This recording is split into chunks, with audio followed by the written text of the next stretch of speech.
नमस्कार, मैं हूं रंजना दवे। वीएनएम टीवी के बुलेटिन में आप सभी का स्वागत है। देश, दुनिया और शहर जिलों की खबरों से पहले आइए नजर डालते हैं वीएनएम की हेडलाइंस पर।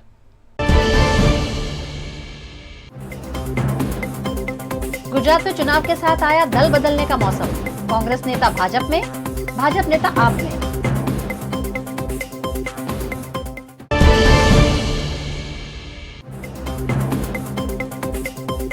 गुजरात भाजपा के कथित चुनाव लेटर पर मचा बवाल, मंगवाई बुटलेगरों की सूची।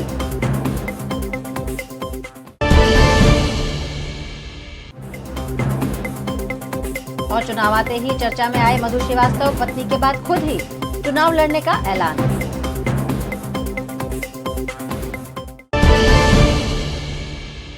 चुनाव के साथ ही दल बदलने का मौसम अपने आप आ जाता है। कुछ ऐसा ही इन दिनों गुजरात में देखने मिल रहा है, जहां नेताओं का दल बदल लगातार जारी है। गुजरात विधानसभा का चुनाव जैसे जैसे नजदीक आ रहा है, वैसे वैसे कांग्रेस के पुराने दिग्गज नेता कांग्रेस छोड़ रहे हैं। कांग्रेस इन दिनों लगातार बैकफुट पर नजर आ रही है। सौराष्ट्र के आहिर समाज के अग्रणी भगवान बारड ने भी पार्टी को टाटा बाय बाय कर दिया है और वह भारतीय जनता पार्टी में जुड़ रहे हैं। भगवान बारड ने अपना इस्तीफा विधानसभा अध्यक्ष नीमा आचार्य को सौंप दिया है। भगवान बारड 2017 में कांग्रेस की ओर से तलाला बैठक से चुनाव लड़े थे और विजेता बने थे। वहीं दूसरी ओर सी आर पाटिल के नजदीकी माने जाते सूरत भाजपा के पूर्व उपाध्यक्ष पीवीएस शर्मा ने भारतीय जनता पार्टी छोड़कर आम आदमी पार्टी का खेस पहन लिया है। पीवीएस शर्मा सूरत महानगर पालिका के कॉरपोरेटर भी रह चुके हैं। आम आदमी पार्टी के प्रभारी डॉक्टर संदीप पाठक ने आम आदमी पार्टी का खेस पहनाकर पार्टी में उनका स्वागत किया। शराबबंदी वाले गुजरात में भारतीय जनता पार्टी ने कथित रूप से एक पत्र जारी कर अपने कार्यकर्ताओं को बुटलेगर की सूची बनाने को कहा है, जिस पर सवालिया निशान लगना लाजमी है। गुजरात में विधानसभा चुनाव नजदीक हैं और इसी बीच भाजपा का एक कथित पत्र वायरल हो रहा है, जिसमें कार्यकर्ताओं की चुनाव व्यवस्था को लेकर महत्वपूर्ण मुद्दों की लिस्ट बनाई गई है। इस लिस्ट में 13 नवंबर पर लिखा गया है कि हमारे समर्थक ना हो ऐसे बुटलेगर की सूची बनाकर जल्द भेजें। भारतीय जनता पार्टी द्वारा कार्यकर्ताओं को ये कथित पत्र भेजा गया है, जिस पर कांग्रेस प्रवक्ता मनीष दोशी ने सवाल उठाए। इसमें बहुत स्पष्ट तरीके से लिखा है, अपने समर्थन में ना हो तेवा बुटलेगरोनी यादी जल्द से जल्द सुपुर्द करवी। मतलब कि आप ये तो स्वीकार करते हैं भाजपा के पदाधिकारी गुजरात में बुटलेगिंग प्रवृत्ति बहुत चल रही है, बड़े पैमाने पे चल रही है। इसके समर्थन वाले बुटलेगर नहीं पर नए समर्थन वाले की यादी मांग, मतलब के समर्थन वाले बहुत ज्यादा है और इसको ठिकाने किस तरह नव समर्थन वाले को लगा। मतलब ये है कि आप बुटलेगिंग पे रोक लगाना नहीं चाहती है, पर बुटलेगर साथ में है तो शुद्ध है, नहीं साथ में है तो आप क्या करना चाहते हो वो इस पे छोड़ देता हूँ। फिर से मैं पुनः मांग करता हूँ, भाजपा में थोड़ी भी शर्म है। ये जो वायरल लेटर आया है इससे वो स्पष्ट कर दे कि गुजरात में कितनी बुटलेगिंग की प्रवृत्ति चलती है और कितने बुटलेगर इसके समर्थन में, बड़े बड़े बुटलेगर कौन कौन सी व्यवस्था में कहाँ जुड़े हुए हैं। गुजरात भाजपा के सबसे विवादित विधायकों में से एक हैं वाघोड़िया के मधु श्रीवास्तव। फिर एक बार मधु श्रीवास्तव चुनाव मामले दिए गए बयान पर चर्चा का केंद्र बने। वडोदरा जिले की वाघोड़िया विधानसभा से पिछले कई वर्षों से भारतीय जनता पार्टी के दबंग विधायक मधु श्रीवास्तव विजेता बनते आए हैं। इस बार भी गुजरात विधानसभा चुनाव का ऐलान हो गया है। वडोदरा में दूसरे चरण में मतदान आयोजित होगा। वडोदरा के दबंग विधायक मधु श्रीवास्तव को फिर एक बार रिपीट किया जाएगा कि नहीं, इन अटकलों ने इन दिनों जोर पकड़ा है। इस मामले सवाल पूछे जाने पर मधु श्रीवास्तव ने कहा कि चुनाव लड़ने की उनकी इच्छा जरा कम है, लेकिन वे अपनी पत्नी को चुनाव लड़वाएंगे। लेकिन कुछ देर बाद ही मधु श्रीवास्तव ने अपने बयान से पलटते हुए कहा कि दिवाली और देव दिवाली गई, पत्नी बाजू में ही खड़ी थी। ऐसे में पत्नी को अच्छा लगाने के लिए कहा था कि पत्नी चुनाव लड़ेगी। मुझे भारतीय जनता पार्टी पर विश्वास है और चुनाव मैं ही लड़ूंगा। હવે હું મારા ઘરથી નીકળતો હતો ને મારી વાઈફ સાથે હતી, એટલે મારી વાઈફને સારું લગાડવા માટે મેં કીધું કે મારી વાઈફ લડશે, કારણ કે ભારતીય જનતા પાર્ટીના અંદર આ સમયના દરમિયાનના અંદર કોઈ સગાને ટિકિટ આલવાના નથી, એટલે મેં મસ્કરીમાં મારી વાઈફનું નામ આપી દીધું કે મારી વાઈફ લડશે। તો એનું ઊંધું લઈને આપ સૌ મીડિયાવાળાને બી મારી વિનંતી છે કે હું ભારતીય જનતા પાર્ટીમાં છું, ભારતીય જનતા પાર્ટીમાં રહેવાનો છું, કોઈ શંકાનો સ્થાન નથી। વાઘોડિયાની સીટ ભારતીય જનતા પાર્ટીની છે અને ભારતીય જનતા પાર્ટીની જ રહેવાની છે.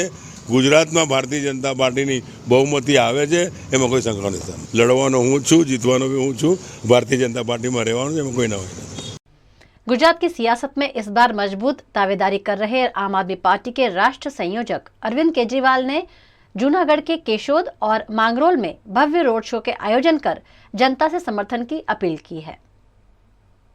गुजरात में विधानसभा चुनाव की तारीखों का ऐलान हो गया है और आम आदमी पार्टी के ज्यादातर प्रत्याशियों के नामों का भी ऐलान हो गया है। ऐसे में आम आदमी पार्टी जोरों शोरों से गुजरात के सभी जिलों में चुनाव प्रचार कर रही है। 88 केशोद विधानसभा इलाके में भी आम आदमी पार्टी द्वारा भव्य रोड शो का आयोजन किया गया, जिसमें आम आदमी पार्टी के राष्ट्रीय संयोजक अरविंद केजरीवाल खुद उपस्थित रहे। अरविंद केजरीवाल इन दिनों बैक टू बैक पूरे गुजरात में रोड शो का आयोजन कर गुजरात की जनता से समर्थन मांग रहे हैं।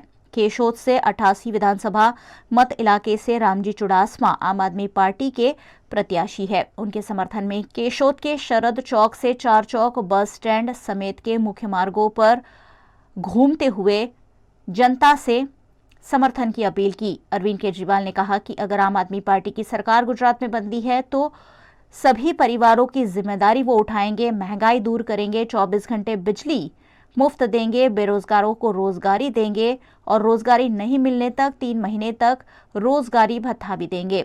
साथ ही शिक्षा और स्वास्थ्य सुविधाएं भी चुस्त दुरुस्त करने का अरविंद केजरीवाल ने लोगों से वादा किया। इस मौके पर आम आदमी पार्टी के 88 विधानसभा मत इलाके के उम्मीदवार रामजी चुड़ासमा ने कहा कि गुजरात में आम आदमी पार्टी की सरकार बन रही है और केशोद की सीट वो जरूर जीतेंगे। आज रोज केशोद खाते दिल्लीના માનનીય મુખ્યમંત્રી શ્રી અને આમ આદમી પાર્ટીના સહયોગ શ્રી અરવિંદ કેજરીવાલજી આજ રોજ કેશોદ મુકામે આમ આદમી પાર્ટીના પ્રચાર અર્થે આવી રહ્યા ત્યારે આજે કેજરીવાલજીએ શરદ ચોકથી બસ સ્ટેન્ડ સુધી રોડ શોનું આયોજન કરેલ। આ રોડ શોની અંદર લોક સેના ઉમટી પડી ગયો હતો અને હજારોની સંખ્યામાં આમ આદમી પાર્ટીને સહયોગ આપી રહ્યા છે। મને લાગે છે કે આ સીટ આમ આદમી પાર્ટીની હતી, અમે જીતીને બતાવીશું અને ગુજરાતમાં પણ આમ આદમી પાર્ટીની સરકાર બની રહી છે। जूनागढ़ के मांगरोल में भी अरविंद केजरीवाल का भव्य रोड शो आयोजित किया गया, जिसमें हजारों की संख्या में लोग शामिल हुए। 100 जितनी गाड़ियों के काफिले के साथ अरविंद केजरीवाल का आगमन हुआ। करीब 4 किलोमीटर जितना लंबा ट्रैफिक जैम इस रोड शो की वजह से देखने मिला। विधानसभा चुनाव को अब चंद दिन बचे हैं। ऐसे में जूनागढ़ में चेतन गजेरा, मांगरोल मालिया में पीयूष परमार, केशोद में आम आदमी पार्टी के प्रत्याशी रामजी चुड़ासमा और माणावदर के करशन भादर का जोरों शोरों से चुनाव प्रचार कर रहे हैं। इसी के तहत दिल्ली के मुख्यमंत्री और आम आदमी पार्टी के राष्ट्रीय संयोजक अरविंद केजरीवाल जूनागढ़ के मांगरोल पहुंचे और यहां उन्होंने रोड शो करते हुए पीयूष परमार के समर्थन में वोट करने की अपील की। આજે માંગરોળ મુકામે ભારત દેશના સર્વશ્રેષ્ઠ મુખ્યમંત્રી અને આમ આદમી પાર્ટીના રાષ્ટ્રીય સંયોજક માનનીય કેજરીવાલ સાહેબનો ભવ્ય રોડ શો માંગરોળ મુકામે યોજાયો, જેમાં હજારોની સંખ્યામાં જનમેદની ઉમટી હતી। આ તકે હું માંગરોળ શહેર અને માંગરોળ વિધાનસભાના દરેક કાર્યકરો અને દરેક લોકોનો ખૂબ ખૂબ આભાર માનું છું કે આપ મોટી સંખ્યામાં પધાર્યા છો, તે બદલ આપનો ખૂબ ખૂબ આભાર। અને માંગરોળ મુકામેથી માનનીય કેજરીવાલ શ્રી માછીમારો માટેની મહત્વની ગેરંટીની જાહેરાત કરી છે, જેને અમે આવકારીએ છીએ અને માછીમારોનો ખૂબ સાથ અને સહકાર મળી રહ્યો છે। જે એની રજૂઆત કરી એ જ મુદ્દા ઉપર આમ આદમી પાર્ટીના રાષ્ટ્રીય સંયોજક અરવિંદ કેજરીવાલે જે ગેરંટીઓ આપી છે, એના જે પડતર પ્રશ્નો છે એના અનુલક્ષીને માનનીય કેજરીવાલજીએ એની ગેરંટીઓ આપી છે। वडोदरा के भायली में इमारत धराशायी होने की खबर से अफरा तफरी का माहौल देखा गया, लेकिन मामला कुछ और ही देखने मिला। वीएनएम टीवी को वडोदरा के भायली में इमारत धराशायी होने की सूचना मिली थी। वीएनएम टीवी की टीम जब पड़ताल के लिए मौके पर पहुंची तब मामला कुछ और ही देखने मिला। दरअसल वडोदरा के भायली में ईडन गार्डन नामक इमारत तैयार की गई थी। कुछ सालों पहले बिल्डर्स द्वारा तैयार की गई इमारत के फ्लैट नहीं बिकने पर बिल्डर द्वारा आज इमारत को तोड़ने की कार्यवाही की गई थी, लेकिन बिना कॉरपोरेशन की इजाजत की गई इस कार्यवाही के चलते कॉरपोरेशन के अधिकारी भी मौके पर पहुंचे। स्थानीय निवासियों में भी घटना को लेकर हड़कंप देखा गया।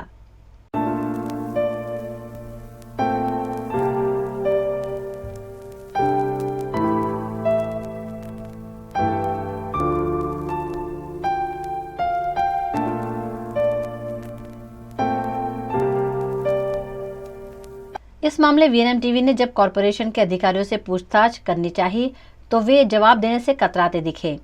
मामले पर सामाजिक कार्यकर्ता अतुल गामेची ने आपत्ति जताते हुए कहा कि ऐसे मामलों में कॉरपोरेशन की इजाजत जरूर लेनी चाहिए। हम यहाँ भायली विस्तार में आए हुए हैं और यहाँ एक जूनी इमारत जो है टूट पड़ी है या इन्हें नीचे से बीम इसके काटेगी, ऐसे यहाँ हाजिर जो भी है उन्होंने बताया। लेकिन जो भी नियम है कि कोई भी वस्तु काटना है, उसके गिराना है, तोड़ना है तो वडोदरा महानगर पालिका की मंजूरी लेनी चाहिए। साथ में साथ फायर ब्रिगेड की भी मंजूरी लेनी पड़ती है, पुलिस विभाग को भी जान करनी पड़ती है, तभी ये इमारत उतारी जाती है। क्योंकि अगर इमारत ऐसे काटने से उतारी और कहीं अचानक अकस्मात हो जाता है तो मृत्यु की भी आशंका हो सकती है, जान हानि की भी आशंका होती है। यहाँ कहीं ना कहीं वडोदरा महानगर पालिका का भी रोल अहम है, लेकिन यहाँ कोई दिखता नहीं है। हमारी वडोदरा महानगर पालिका के कमिश्नर साहब से विनती है, ये जो भी हो रहा है उसकी तटस्थ तपास की जाए और जो भी मीडिया है या समाज है उसके सामने रख। जिस तरह यहाँ अगर टाउन प्लानिंग के कोई भी अधिकारी हाजिर होता है, कोई कर्मचारी हाजिर होता है, कोई डेप्यूटी हाजिर होता है तो हमें लगता है कि ये कोई निरीक्षण करे, लेकिन यहाँ कोई है नहीं, कोई जवाब देने लायक देने के लिए भी नहीं है और जो भी अंदर बैठे हुए हैं वो भी कोई जवाब देने, यानी कहीं न कहीं वडोदरा महानगर पालिका टाउन प्लानिंग विभाग इतना ही जवाबदार है। इस मामले बिल्डर से पूछे जाने पर उन्होंने कहा कि उनके 1 BHK फ्लैट की बिक्री नहीं होने से फ्लैट्स तोड़कर नए सिरे से बनाए जा रहे हैं। खबरों का दौर यूं ही चलता रहेगा। फिलहाल वक्त है एक ब्रेक का। ધોરણ 12 પછી કેનેડામાં ઓછામાં ઓછા બજેટમાં કઈ રીતે સ્ટડી કરી શકાય એનું સંપૂર્ણ માર્ગદર્શન મેળવવા આજે જ વિઝિટ કરો કાનન ઇન્ટરનેશનલ, જ્યાં તમને મળશે IELTS, PTE, TOEFL, GRE અને સેટના કોચિંગ સાથે કોલેજ યુનિવર્સિટીના study options, facilities like mock test, SOP, EMI, education loan, visa filing અને pre departure everything under one roof. તો આજે જ આવો Kanan International at Trident Complex, racecourse road, Vadodara. વડોદરાના ઘણા વિસ્તારો જેમ કે અકોટા, માંજલપુર, અલકાપુરી, મકરપુરા વગેરે વગેરે વિસ્તારોના લોકો ચિંતામાં છે। આ ચિંતાનું કારણ છે વડોદરાના લોકોમાં વધતી ઈર્ષા। જી હા, અને આ ઈર્ષાનો સ્ત્રોત છે તરસાલી એરિયામાં આવેલ રેઝિડેન્શિયલ પ્રોજેક્ટ દર્શનમ પ્લેસ।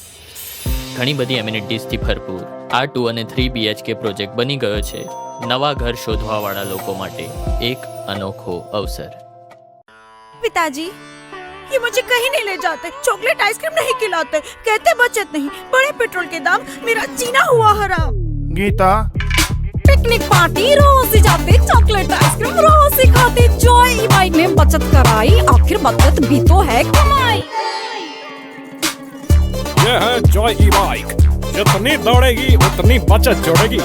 आज ही घर आए और बचत कमाए। जॉय ई बाइक।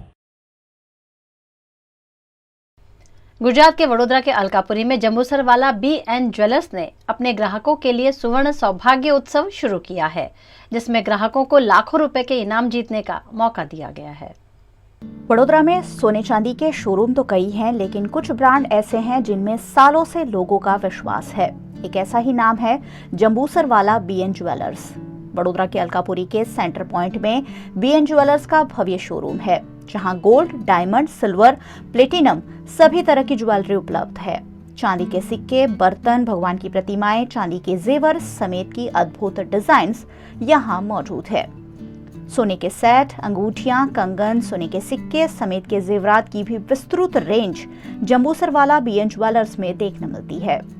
हॉलमार्क वाली ज्वेलरी बेचने वाले BN ज्वेलर्स वडोदरा के सैकड़ों लोगों की पहली पसंद है।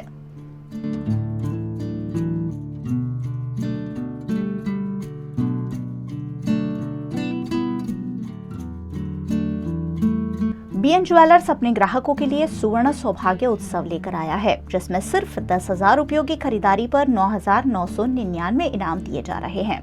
26 सितंबर से 25 दिसंबर 2022 तक जारी इस उत्सव में 4 wheeler car, 2 wheeler scooter, bike, laptop, TV, mobile phone, आटा चक्की, vacuum cleaner, tablet, cycle, electric toaster, hand juicer, digital air fryer समेत की तरह तरह की वस्तुएं उपहार स्वरूप दी जाएगी।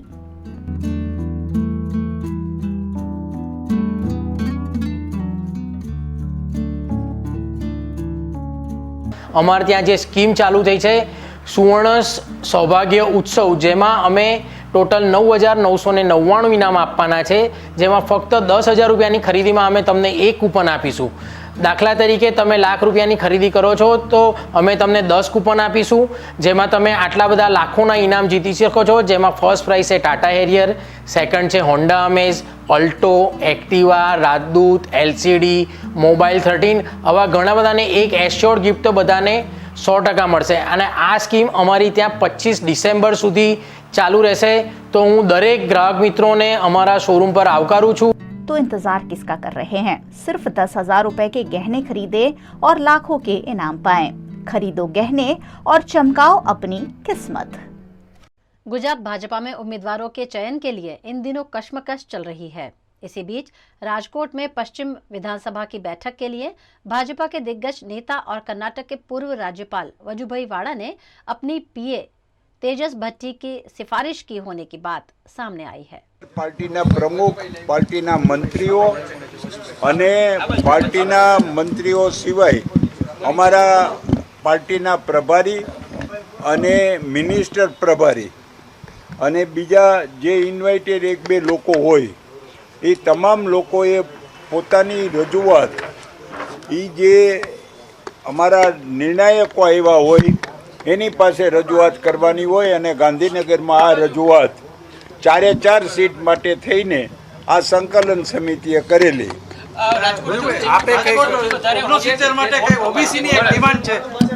एक मिनिट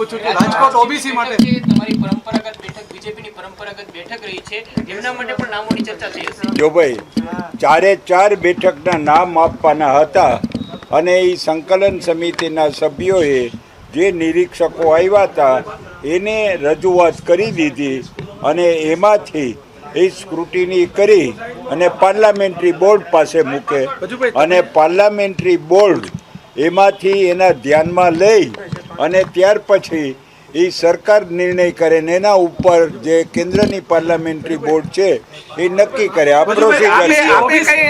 આપની કોઈ વાત રાખી છે કે તમારી જે બેઠક તમે વર્ષોથી જે બેઠક પર ચૂંટાઈને કોઈ એક મિનિટ રાજકોટની અંદર કોઈ ઓબીસીની બેઠક જેવું છે જ નહીં.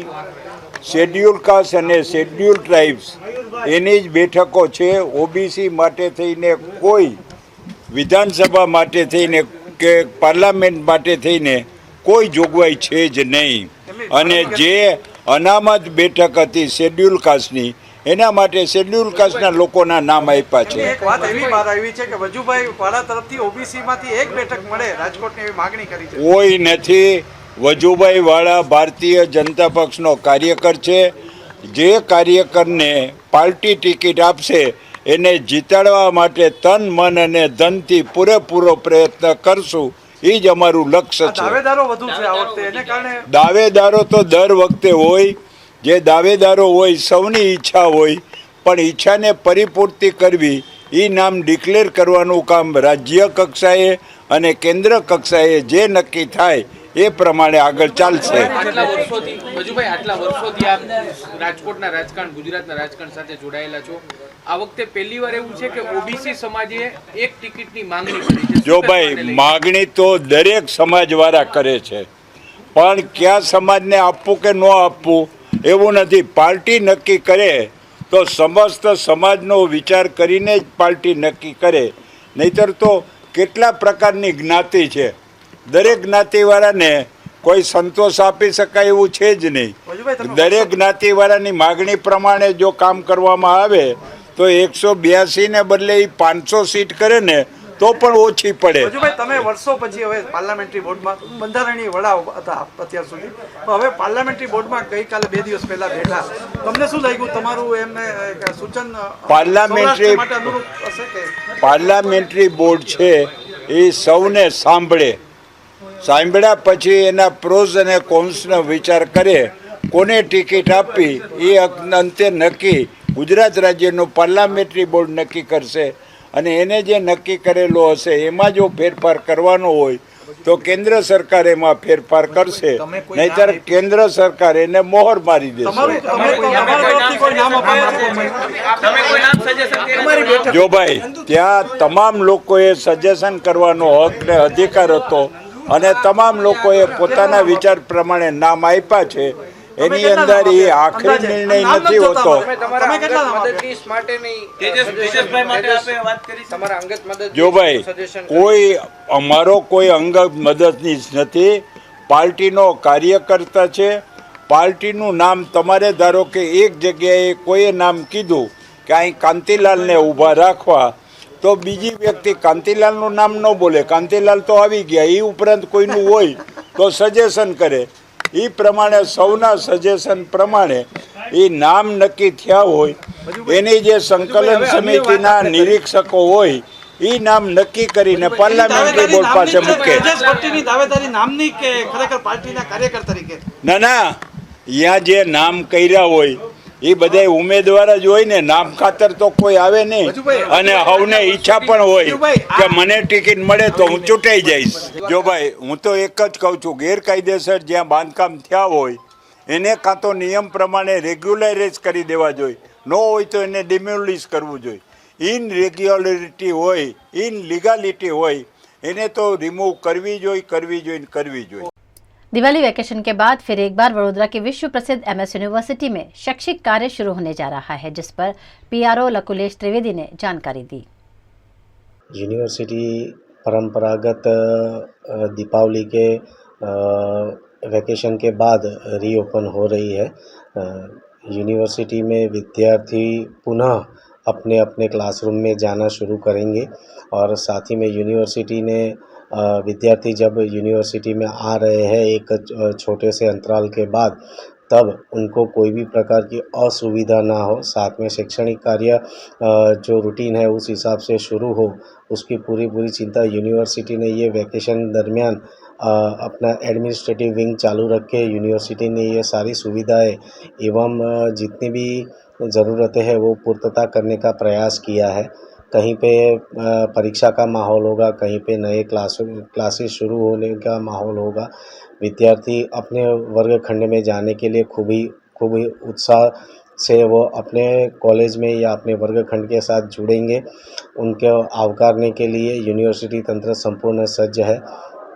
साथ ही में जहाँ जहाँ भी ज़रूरत है, जैसे परीक्षा की तैयारी है, मिड सेम हो, सेमेस्टर एंड हो, ये तमाम प्रकार की परीक्षाओं की तैयारी में भी यूनिवर्सिटी ने पूरे वैकेशन का समय का सदुपयोग करके जो पूरी तैयारियां है सारी तैयारियां कर ली गई है, ताकि नए जो सत्र है जो शुरू होगा, दीपावली के बाद शुरू होता है, उसमें कोई विद्यार्थी को कोई भी प्रकार की तकलीफ न हो, इसका भी पूरा ध्यान यूनिवर्सिटी की ओर से रखा गया है।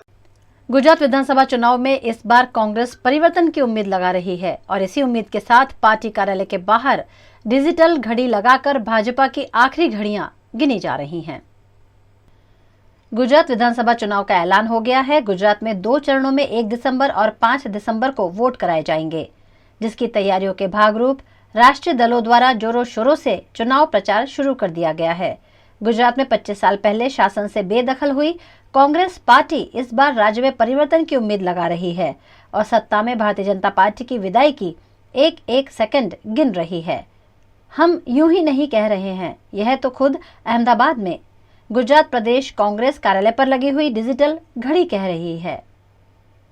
गुजरात विधानसभा की चुनाव में अभी कुछ ही दिन बाकी है। हर पार्टी कुछ न कुछ नया कुछ करना चाहती है, तो आज कांग्रेस में एक नया आविष्कार किया है। कांग्रेस ने अभी यहाँ पे घड़ी लगा के दिखाना चाहता है कि भाजपा के अभी कितने दिन बाकी रहे हैं। उन्होंने अभी दिखाया कि अभी कांग्रेस भारतीय जनता पार्टी के 28 दिन बाकी रह रहे हैं। सुरेंद्रनगर के वढवान पुलिस थाने के हेड कांस्टेबल PSI की मानसिक परेशानी से त्रस्त होकर गुम हुए होने के आरोप परिजनों ने लगाए हैं। गुजरात के सुरेंद्रनगर जिला के वढवाण तालुका के नाना केराला गांव में रहने वाले रणजीत सोलंकी वढवाण पुलिस थाने में हेड कांस्टेबल के रूप में कार्यरत है, लेकिन पिछले 2 दिनों से रणजीत सोलंकी के लापता होने से परिजन सकते में आ गए हैं। इस मामले DSP कार्यालय में परिजनों द्वारा लिखित शिकायत करते हुए फौरन अपने बेटे को ढूंढ निकाल लेने की मांग की गई है। इस लिखित शिकायत में बताया गया है कि वढवाण पुलिस थाने के PSI के बर्ताव और मानसिक परेशानी की वजह से रणजीत सोलंकी कहीं चले गए हैं। ऐसे में PSI के खिलाफ कानूनी कार्यवाही की मांग की गई है। कांस्टेबल आए वढवाण नौकरी करतो मारो दीकरो શું નામ રણજીતસિંહ દીપસિંહભાઈ સોલંકી। હવે એને અચાનક આજ કાલે નોકરીએ ઘરેથી નીકળ્યો અને હવાસના ટાઈમે ત્યાં બાઇકની ચાવી સોંપી, સાહેબની કેમેરો નીકળી પછી ચાવી સોંપી અને પછી અહીંયાથી ગુમ થઈ ગયો છે. એ પછી એને સમાચાર મળતા ઘરે ન આવ્યો એટલે અહીંયાથી એના ઘરનાએ ફોન કર્યો કે ભાઈ અહીંયા આવ્યા નથી, તમે એને શું કેમ મોડા આવ્યા, ને તો આવી જાય આ ટાઈમે. તો આવ્યા નહીં એટલે એને તરત જ મને ફોન કર્યો. એટલે મેં શોધખોળ કીધું કરવી રહો, હું ફોન બધે કરું.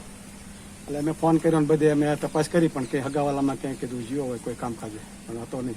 એમનો ફોન ચાલુ હતો? ફોન એનો 8 સુધી કોન્ટેક્ટ હતો, પણ પછી એનો સ્વિચ ઓફ થઈ ગયો. હજી પણ સ્વિચ ઓફ આવે. શું લાગી રહ્યું તમને? કોઈ માનસિક દબાણ હશે કોઈ અધિકારી? દબાણમાં એક કે જે અહીંયાના પીએસઆઈ એને વારંવાર 1-2 વાર મને રજૂઆત કરી હતી, પણ મેં કેવું તો કીધું હવે નોકરી છે તો કંઈક થાય સહન કરી લઈ. તો કે મને હવે આથી કોઈ બદલી કે કંઈ નથી, મારા ઉપર વધારે દબાણ કરે આવ્યું છે. उत्तर प्रदेश के सीतापुर में स्वास्थ्य सुविधाओं का जायजा लेने जिला अधिकारी अनुज सिंह खुद जिला अस्पताल पहुंचे। उत्तर प्रदेश के सीतापुर में जिला अधिकारी अनुज सिंह ने बीती रात जिला अस्पताल और महिला अस्पताल का निरीक्षण किया। इस दौरान उन्होंने अस्पताल की व्यवस्थाओं को जाना और साथ ही मरीजों के हालचाल भी पूछे। अस्पताल में इन दिनों बड़ी संख्या में डेंगू बुखार के मरीज भर्ती हैं। इन मरीजों को जरूरी सभी तरह की स्वास्थ्य सेवाएं मुहैया कराने के निर्देश डीएम अनुज सिंह ने अस्पताल प्रबंधन को दिए हैं। जिला अधिकारी अनुज सिंह के दौरे के चलते अस्पताल प्रबंधन में हड़कंप भी देखने मिला। आनन फानन में सारी व्यवस्थाएं सुचारू करने की कोशिश की गई। डेंगू के केसेस को कंट्रोल में करने के लिए विभिन्न स्टेप्स उठाने के निर्देश शासन द्वारा दिए गए हैं, जिससे कि पब्लिक में इसका जो प्रेवलेंस है उसको हम कम कर सके। तो यहाँ पे डेंगू वार्ड का भी मैंने अलग से भ्रमण किया। अभी यहाँ पे 18 पेशेंट हमारे हैं, जिसमें से 10 डेंगू पॉजिटिव हैं और शेष जो 8 हैं वो डेंगू उनका नेगेटिव है, लेकिन उनको बुखार है, तो लेकिन हम लोग उनको डेंगू पेशेंट की तरफ वहाँ पे रखे हुए हैं। रिकवरी सबकी हो रही है, अच्छी रिकवरी हो रही है, केयर ठीक से लिया जा रहा है। कोई विशेष कमी अभी फ़िलहाल तो उसमें नहीं दिखी है और किसी प्रकार की अभी तक कोई डेथ वगैरह अभी तक रिपोर्ट नहीं हुआ है। जनपद में डेंगू की क्या स्थिति? देखिए, डेंगू हमारे यहाँ पे बहुत वृहद लेवल पे नहीं बढ़ा है। हम लोगों ने इसको कंट्रोल में करने के लिए टीमें बनाई हुई है, जो कि घर घर जा रहे हैं, ग्रामीण क्षेत्र में हो या शहरी क्षेत्र में हो। हम लोगों ने नोडल ऑफिसर भी शहरी क्षेत्रों में वार्ड बना रखा है, जो कि साफ़ सफाई इत्यादि और जागरूकता के जितने भी जो प्रयास चल रहे हैं उसको लगातार समीक्षा कर रहे हैं। और हम आशा करते हैं कि धीरे धीरे जो डेंगू के केसेस आ रहे हैं उसमें भारी कमी आएगी और हमारे जनपद को इससे निजात मिल जाएगा। गुजरात विधानसभा चुनाव में सुरेंद्रनगर की लखतर दसाड़ा बैठक जीतने के लिए भारतीय जनता पार्टी एड़ी चोटी का जोर लगा रही है। गुजरात में विधानसभा के चुनाव 1 दिसंबर और 5 दिसंबर को घोषित कर दिए गए हैं। 2022 के चुनाव का ऐलान होते ही सभी राजनीतिक दल जोरों शोरों से चुनाव प्रचार में लग गए हैं। गुजरात के सुरेंद्रनगर जिला में प्रथम चरण में 1 दिसंबर को मतदान होना है। ऐसे में यहां भी राजनीतिक हलचल तेज हो गई है। सुरेंद्रनगर जिला की विधानसभा लखतर दसाड़ा बैठक पर पिछली बार कांग्रेस का विजय हुआ था। ऐसे में इस टर्म में यहां भारतीय जनता पार्टी को विजेता बनाने के लिए एड़ी चोटी का जोर लगाया जा रहा है। इसी क्रम में लखतर के वणा गांव में रात्रि सभा आयोजित की गई। उपस्थित भाजपा के पदाधिकारियों ने चुनाव में लखतर दसाड़ा विधानसभा बैठक पर भारतीय जनता पार्टी का भगवा लहराने के लिए सभी कार्यकर्ताओं को तन मन धन से चुनाव प्रचार में जुट जाने का आह्वान किया। भारतीय जनता पार्टी का युवा मोर्चा सबसे शक्तिशाली संगठन है और भारतीय जनता पार्टी के लिए काम करता है और बूथ स्तर पे युवा मोर्चा प्रभावी है। युवा संगठन, युवा शक्तिशाली, युवा नौजवान भारतीय जनता पार्टी के लिए उत्साहित रहता है।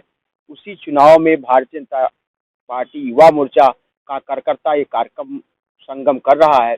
इस सम्मेलन में भारतीय जनता युवा मोर्चा के सभी कार्यकर्ता ने बूथ स्तर पे रैलियां निकाली है और तालुका पे रैलियां निकाली हैं। रैलियों के माध्यम से प्रधानमंत्री की जन कल्याणकारी योजनाओं का प्रचार करना, जो 27 साल में 26 साल में गुजरात की सरकार ने किया है उसको हम बूथ तक पहुंचाने के लिए एक रैली के माध्यम को, रैली संदेश के माध्यम को अपना रहे हैं और भारतीय जनता पार्टी के नौजवानों को उत्साहित कर रहे हैं कि भारतीय जनता पार्टी के लिए, कमल के लिए वोट दें और कमल को विजयशाली बनावें, शक्तिशाली बनावें। उत्तर प्रदेश के रायबरेली में नगर पालिका द्वारा अंबेडकर मोहल्ला की साफ सफाई और रख रखाव के प्रति लापरवाही बरती जा रही है, जिससे लोग परेशान हो रहे हैं।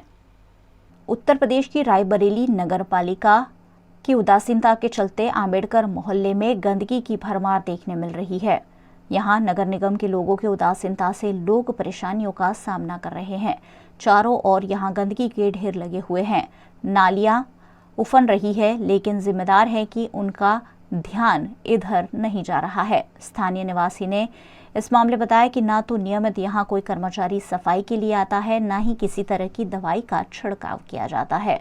स्थानीय निवासियों ने मोहल्ले के विकास कार्य पर जनप्रतिनिधियों की लापरवाही और उदासीनता पर सवालिया निशान लगाए।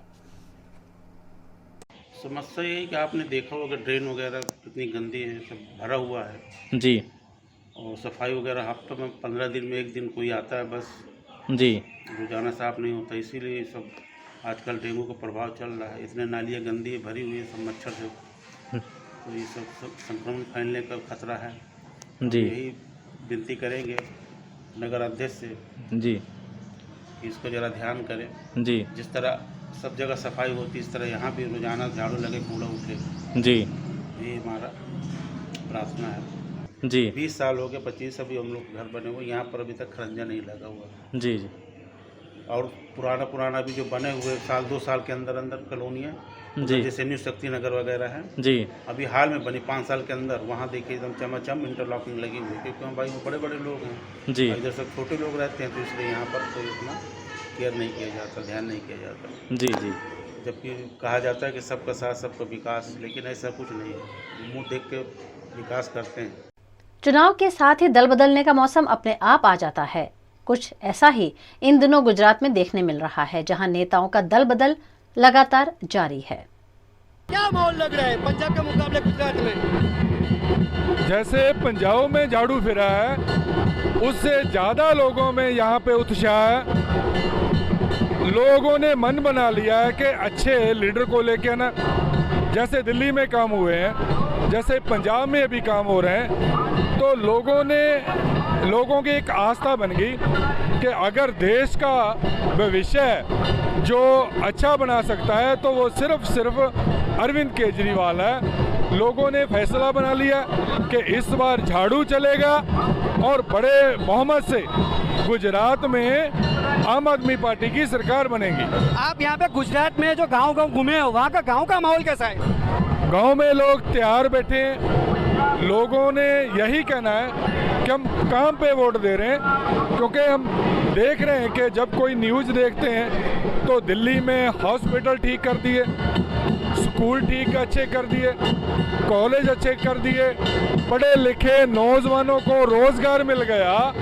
तो लोग यही चाहते हैं, क्योंकि भ्रष्टाचार हिंदुस्तान में बहुत ही तेजी से बढ़ रहा था। अरविंद केजरीवाल ने भ्रष्टाचार को रोका और बड़े बड़े लीडरों को, बड़े बड़े अफसरशाहियों को, जो करप्शन करते थे, उनको बाहर का रास्ता दिखाया। एक अच्छी और साफ सुथरी राजनीति लेके आए अरविंद केजरीवाल। तो गुजरात में 150 से ज़्यादा सीटें लेके आम आदमी पार्टी की सरकार बनने जा रही है। 27 साल से भाजपा की सरकार है, यहाँ का गुजरात का एक रिकॉर्ड रहा है कि थर्ड फ्रंट कभी कामयाब नहीं हुआ है। इसके बारे में आप क्या बताओगे? पंजाब में भी ऐसे ही था।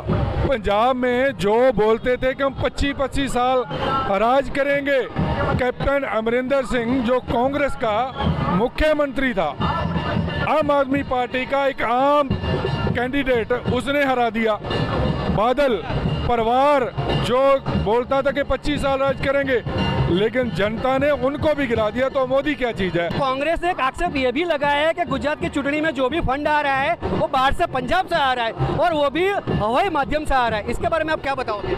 मैं पंजाब से आया हूँ, लेकिन आप कैमरा देखिए, घुमा के देखिए, ये गुजरात के लोग हैं। पंजाब के हम इसलिए आए हैं कि लोगों को बोल सकें कि भाई अगर दिल्ली सुधर सकता है, पंजाब सुधर सकता है, तो गुजरात क्यों नहीं?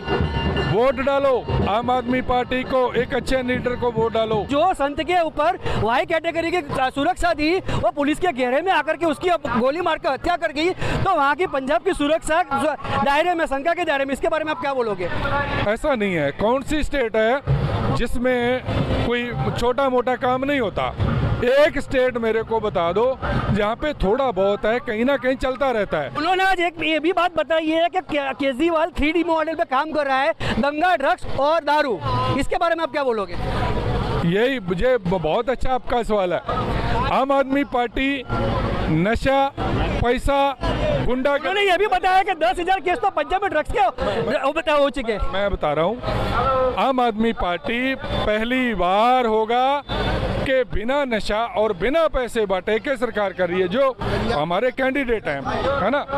तो आम आदमी पार्टी लोगों को बोल रही है कि भाई नशा और पैसा आपके काम नहीं आने वाला, आपके काम कोई भी सरकार आ जाए, है ना, कोई भी सरकार आ जाए तो वो गरीबी नहीं निकाल सकती। हाँ, एक ये है कि हम एक अच्छे पढ़े लिखे परिवार को और अच्छी सरकार बन जाए, उसको रोजगार मिल जाए तो वो अपने परिवार के घर की जो गरीबी है वो निकाल सकता है। तो आम आदमी पार्टी इसी पे काम कर रही है, स्कूल पे काम कर रही है, एजुकेशन हेल्थ पे काम कर रही है, पढ़े लिखो नौजवानों को नौकरी देने का काम कर रही है, करप्शन पे जो पूरे नकेल डालने के लिए वो काम कर रही है। कहीं आपको ऐसा लगता है कि गोपाल इटालिया पटेल पाटीदार समाज से है और ईसुदान ओबीसी से आते हैं, तो कहीं पे अरविंद केजरीवाल का बैलेंस करने की राजनीति है?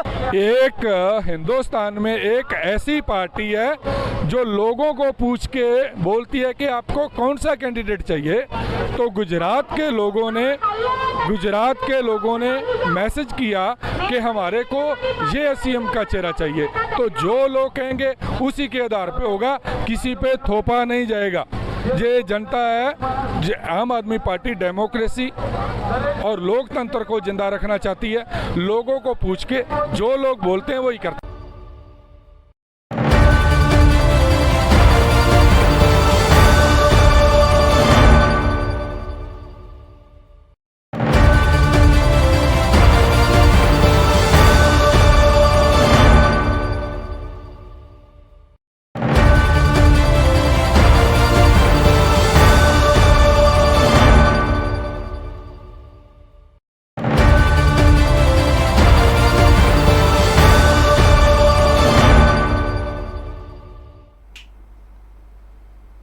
नमस्कार, मैं हूं मयूरिका और आप देख रहे हैं वीएनएम टीवी।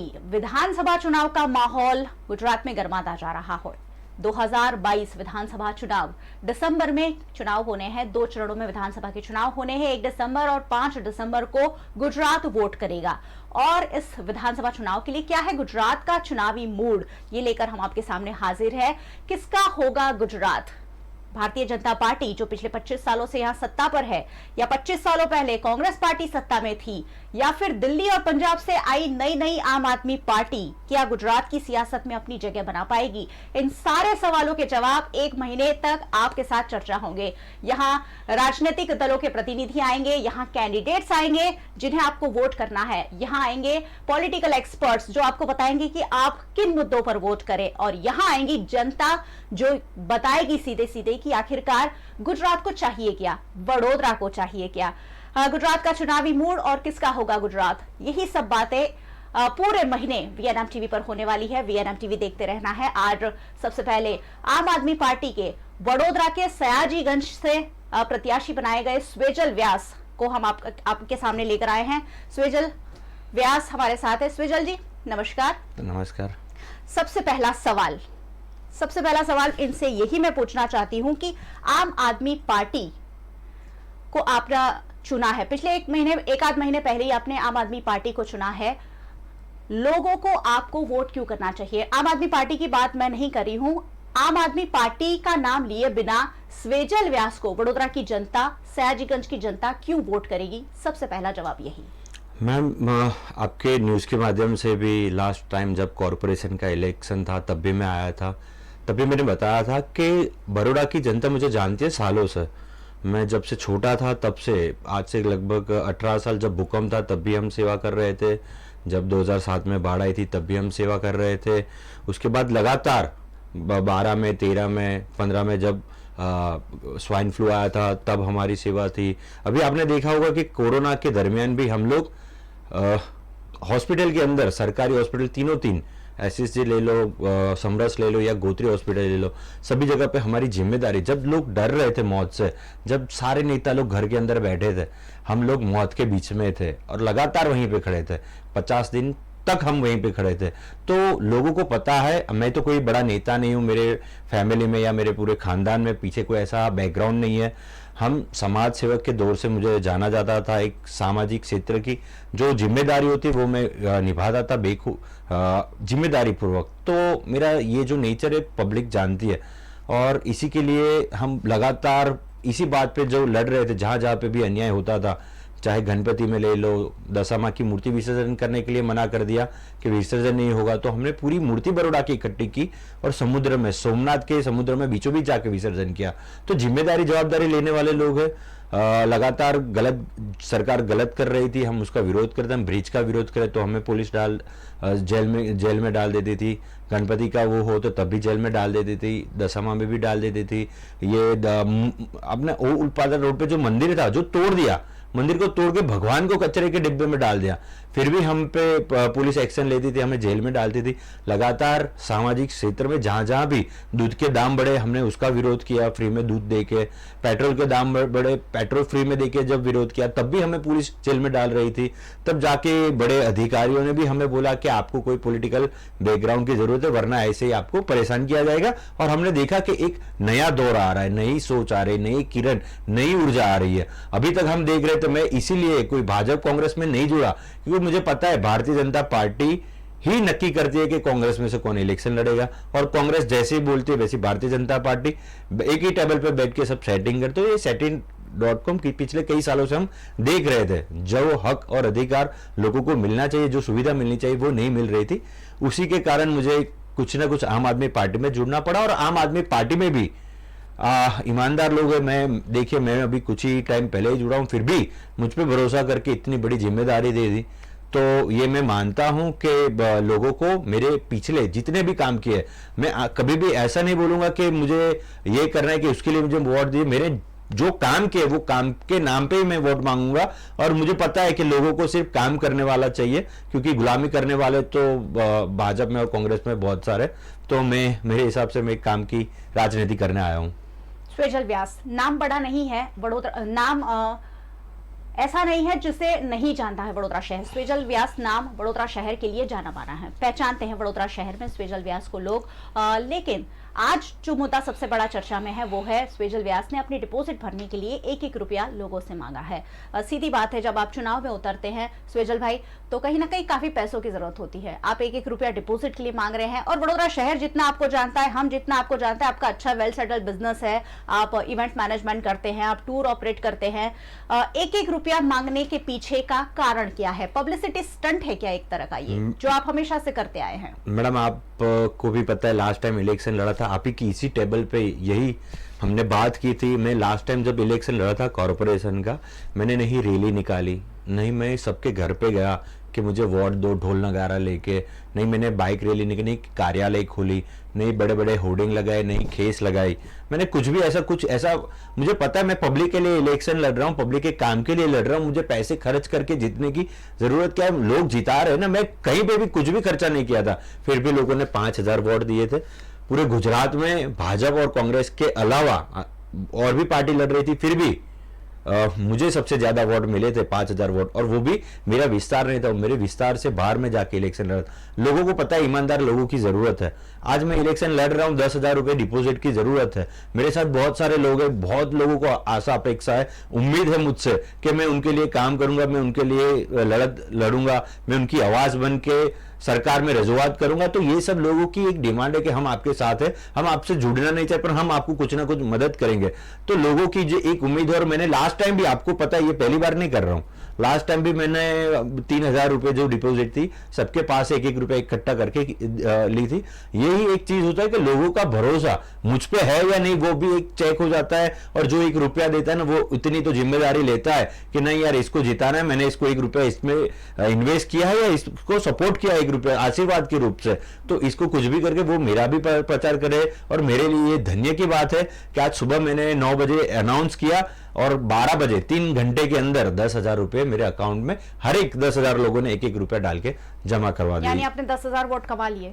10,000 वोट कमा, 10,000 आशीर्वाद कमा लिए, 10,000 परिवार के कुछ सपने, कुछ उम्मीद, कुछ वो है वो मैंने कमा ली। और ये मेरा किस्मत है या नसीब समझ लो, या मेरे पे जिम्मेदारी समझ लो, भरोसा समझ लो, या लोगों की बड़ी उम्मीद समझ लो, ये जो कुछ भी है ये सब, मैं पहली बार इलेक्शन विधानसभा लड़ रहा हूं, बहुत बड़ा क्षेत्र होता है, लाखों लोग रहते हैं, उनके भी लाखों लोगों की बहुत सारी जिम्मेदारी जवाबदारी होती है, उनकी भी डिमांड होती है। तो ये डिमांड में मैं अपनी दौर से पार्टी ने मुझे रखा है, तो लोगों की एक उम्मीद में उतरने के लिए, एक भरोसा उनको भी दिलाने के लिए कि नहीं मैं आपके लिए काम करूंगा, उसी के लिए मैंने ये सबके पास से 1-1 रुपया लिया। बहुत सारे लोगों ने, कुछ किसी ने 10,000 दिया, किसी ने 5,000 दिया, बहुत सारे लोग बोल रहे हैं कि मैं ये खर्चा करना था, तो मैंने सबके पैसे वापस दिए। किसी ने 10,000 दिया तो मैंने उनको 9,999 वापस दिए। मैंने सिर्फ 1 ही रुपया रखा है, क्योंकि मैं 10,000 लोगों का आशीर्वाद इकट्ठा करके मैं फॉर्म भरना चाहता हूं। और मैं ज्यादा भीड़ लेके जाऊं या शोर शराबा करके जाऊं या नॉइस जो भी हो, मैं दूसरी पार्टियों की तरह सोचता नहीं हूं, मुझे मेरी सोच अलग है। तो मैं ये चाहता हूं कि मेरे पास 10,000 लोग ना आए, पर मेरे पास 10,000 लोग का आशीर्वाद आए। और वही डिपॉजिट, लास्ट टाइम मैंने जो 3,000 डिपॉजिट भरी थी, वो डिपॉजिट वापस आ गई थी। दूसरे सभी लोगों की, कांग्रेस वालों को भी कई जगह पे डिपॉजिट डूल हुई थी। तो मेरा तो ऐसा लक है कि लोगों का आशीर्वाद साथ में, तो मैं उनके आशीर्वाद बड़प्पन लेके साथ में चलता हूं। आशीर्वाद की बात कर रहे हैं और 10,000 रुपए भी जुटा लिए हैं एक ही दिन में, लेकिन चुनाव लड़ने के लिए काफी खर्च होता है। स्वेजल भाई, आप ये मानते होंगे कि अगर आप एक कार्यकर्ता को लेकर प्रचार करने भी जाते हैं तो चाय नाश्तों का जो बिल होता है वही हजारों रुपए का आता है। तो स्वेजल व्यास आगे का जो चुनाव है, क्योंकि 1 महीने चुनाव प्रचार करना है और चुनाव प्रचार में अलग अलग तरीके के खर्च होते ही हैं, कहाँ से मैनेज करने वाले हैं? अगर ये 10,000 रुपए तो चलिए आपने जुटा लिए, तो आगे का पैसा, क्योंकि आज ही मैंने अभी एक लिंक देख रही थी जिसमें वो चला रहे थे कि नादार स्वेजल व्यास को उम्मीदवार बनाया गया है। पता नहीं आपने कहाँ पे देखी, और ऐसे नेगेटिव फैलाने वाले बीजेपी के लोग थे। तो मैं तो ये मानता हूं कि आने वाले टाइम पे जो खर्चा भी होगा, हम लोग एक ग्राउंड लेवल की पार्टी से आ रहे हैं, जिसे आम आदमी पार्टी के रूप से लोग जानते हैं। आम आदमी पार्टी केजरीवाल जी की पार्टी है, पर ये जो संगठन है, एक समूह है, शिक्षित लोगों का है, पढ़े लिखे लोग हैं, और जिसको पता है कि बीजेपी और कांग्रेस के जो गठबंधन है उनका जो सेटिंग है, उसके लिए जो भुगतना पड़ता है 5 साल तक, वो जनता को पड़ रहा है। तो वही लोग जो कुछ नौकरी करते हैं, कुछ बिजनेस करते हैं, कुछ धंधा करते हैं, वो लोग अपने जीवन के उसमें से टाइम निकाल के आम आदमी पार्टी को टाइम दे रहे हैं। मेरे पास, मैंने आज तक आम आदमी पार्टी में जितनी भी मीटिंग की या जहां पे भी हम लोग गए, धरना दिया, आंदोलन किया, जेल में गए, जो कुछ भी है, वो आम आदमी पार्टी के योद्धा जो कार्य करता है, कि कोई भी 1 रुपया लेके नहीं आता। हमारे यहाँ बीजेपी या कांग्रेस जैसा नहीं होता कि आप मोदी के वहां सभा भरने जाओ तो महिलाओं को साड़ियां देंगे तो ही वो बस भरेंगे, ऐसी चीज नहीं होती। हमारे वहाँ पिक्चर का लालच दे के लोगों को भीड़ इकट्ठा करना नहीं होती। हमारे वहाँ एक फोन कर दो, एक मैसेज कर दो, सारे कार्यकर्ता खुद पेट्रोल और खुद अपने हिसाब से अपनी व्यवस्था करके वो लोग वहां पे पहुंचेंगे, खाना भी नहीं देंगे, फिर भी चले गए। आज सुबह से लेके मैं 8 बजे से उठा हूं, अभी तक मेरे साथ जितने भी लोग हैं, किसी ने खाना नहीं खाया, सब प्रचार में लगे हुए हैं। तो ये आम आदमी पार्टी है। और आने वाले समय में मैं ये भी चीज आपकी क्लियर कर देता हूं कि आने वाले समय में खर्चा होता है सिर्फ आने जाने और दौड़ने के लिए, तो सब लोग तैयार है। हम जो खाना है, हम सोच रहे हैं कि आने वाले टाइम पे हम सभी के घर पे जाएंगे और लोगों के घर पे जहां पे भी हमारे कार्य करता है, हम उनका घर का खाना खाएंगे। तो क्या है कि उनको भी लगे, हम भी लगे। मैं पब्लिक के लिए लड़ रहा हूं, मैं खुद की संपत्ति बढ़ाने के लिए तो नहीं लड़ रहा हूं। और जैसे केजरीवाल जी की गारंटी है कि शिक्षण की गारंटी है, फिर लाइट बिल की गारंटी है, महिलाओं का सम्मान की गारंटी है, युवाओं को रोजगार की गारंटी है, तो वो सारी गारंटी केजरीवाल जी की तो है, पर स्वेजल व्यास की भी सयाजीगंज में गारंटी होगी। हम आने वाले समय में वो भी गारंटी डिक्लेयर करेंगे प्रेस मीडिया के माध्यम से, क्योंकि यहाँ पे जहाँ पे मैं लड़ रहा हूँ, गोत्री विस्तार है, न्यू अलकापुरी है, लक्ष्मीपुरा है, समता है, सुभानपुरा है, गोरवा है, नवायाड़ है, करोड़िया है, उंडेरा है, समा है, निजामपुरा है, फतेहगंज है, ये सारा एरिया है। वहां पे बहुत लाखों की तादाद में लोग रहते हैं, तो उनकी भी समस्या, उनकी भी डिमांड है। वो सब चीज मिला के आने वाले समय में मैं मेरी भी गारंटी दूंगा। तो ये मेरी एक विचारधारा और ये मेरी एक लड़ाई है, बस उसी पे हम आगे बढ़ रहे हैं। बात उठाई आपने सयाजीगंज विधानसभा की, काफी बड़ा इलाका है वडोदरा शहर का, और पिछले कई वक्त से भारतीय जनता पार्टी का यहाँ शासन है। क्या लगता है आपको, क्या विकास कार्यों की जरूरत है यहाँ पर, और क्या कमियां हैं जो आप अगर आम आदमी पार्टी और स्वेजल व्यास वहां जीत कर आते हैं तो पूरी कर सकते हैं? मैडम, कमियां तो ये लोग पैसों के अलावा कोई भी फाइल पास नहीं करते। जितने भी कॉन्ट्रैक्टर है, जितने भी अधिकारी है, जो भी डेवलप करना चाहता है बड़ौदा का, जो सोचते हैं कि मेरा बड़ौदा इस तरह से आगे बढ़े, जैसे कि सूरत बढ़ रहा है, अहमदाबाद बढ़ रहा है, पर बड़ौदा नहीं बढ़ रहा है, आगे बढ़ रहा है। एक ब्रिज 5 साल से बन रहा है और 5 साल के इसके पहले आप देखने जाओ, 5 साल में पूरी सिटी बन जाती है दुबई में, चाइना में पूरी 100-200 माड़ की बिल्डिंग बन जाती है। यहाँ पे बड़ौदा की बात करता हूँ, पूरा हाईवे बन गया, फिर भी ये एक ब्रिज 5 साल से इनसे नहीं बन रहा है। तो इसके पीछे कुछ ना कुछ सत्ता में बैठे हुए लोग हैं या फिर अधिकारी लोग हैं, तो उनके साथ मॉनिटरिंग करके अच्छे से सही टाइम पे सही काम निकलवाना, और जहां पे भी गलत हो रहा है उसके सामने खड़े रह के आवाज लगाना, चाहे कोई भी क्यों ना हो। जैसे कि ये मोरबी का हुआ, मोरबी में घड़ियाल बनाने वाले को आपने ब्रिज बनाने के लिए कॉन्ट्रैक्ट दे दिया, मरम्मत का कॉन्ट्रैक्ट दे दिया। तो जहां पे गलत होता है वो तो बताना पड़ेगा ना किसी को, तो आवाज, वो बीजेपी के बड़े नेता के रिलेटिव है तो उसके लिए हम चुप बैठेंगे, उनके सामने कुछ नहीं बोलेंगे, उनके अगेंस्ट इतने लोग मर गए फिर भी एफआईआर नहीं होगी। तो ये सारी चीज है, गलत हो रहा है सिस्टम में, उसको बदलने के लिए हम लोग आ रहे हैं। मैडम, सिस्टम में गलत हो रहा है ये तो आप कह रहे हैं, सब मान भी रहे हैं शायद, लेकिन फिर भी गुजरात में कभी तीसरा मोर्चा सफल नहीं हो पाया है। पहले बहुत सालों तक कांग्रेस का शासन रहा, उसके बाद 25 सालों से भारतीय जनता पार्टी शासन कर रही है।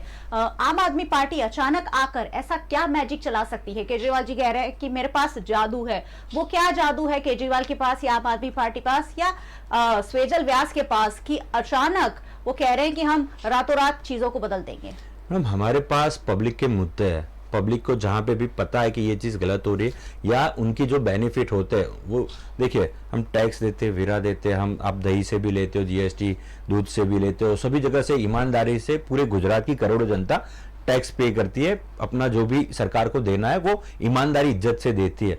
बदले में रिवर्ट आना चाहिए, उनका सामने से आना चाहिए, डेवलपमेंट में आना चाहिए, सभी जगह पे आना चाहिए, वो नहीं आता। अभी तक आप राजनीति देख रहे थे कि भाजपा जैसा बताए कांग्रेस वैसा करती थी।